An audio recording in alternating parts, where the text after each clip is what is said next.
Greetings, this is M squared with a tutorial on how to find segments that are formed by secant tangents and or chords. Let's review all three formulas first. This first formula has two chords intersecting inside a circle. To find one of the segments, or one of the parts of the chords, this is the formula we use. We take one of the chords and multiply the two parts of the segment together and set it equal to the two parts of the segments of the other chord. So AZ times ZC would equal BZ times DC.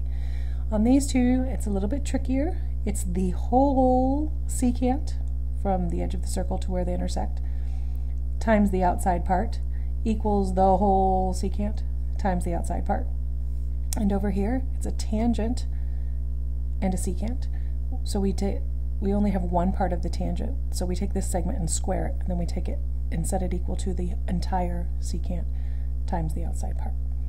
So this first example, we're going to use this formula, two chords intersecting inside a circle.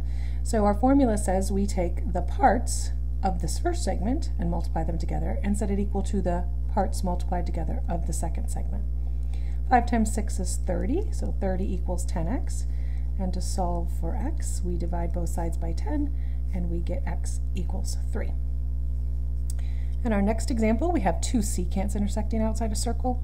So we're going to take the entire secant times the outside part and set it equal to the entire secant times the outside part. So you'll notice on this one, it tells us that MQ is 10. The outside part is 4. If MQ is 10, that's the whole part. So we multiply by 10. And we set that equal to the outside part of the other secant times the entire thing. Well, we don't know what the entire thing is, but we know that this part is 5, this part is x. If we add the two parts together, we get the whole thing. So 5 plus x. A lot of mistakes are made right here because people want to say 5 times x. To find an entire length of something, we add the parts. We do not multiply.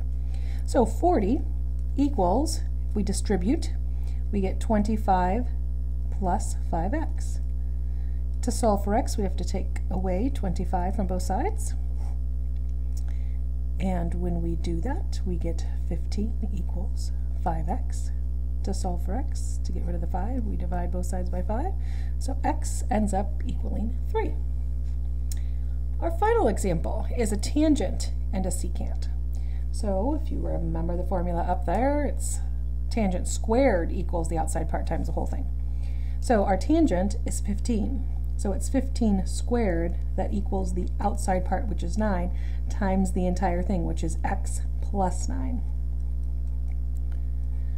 So 15 squared is 225, and that will give us, on this side it will give us, when we distribute, 9x plus 81. We minus 81 from both sides, and we get 9x equals 144. Then we have to divide by 9, and when we divide 144 by 9, we get x equals 6. And this is M squared signing out.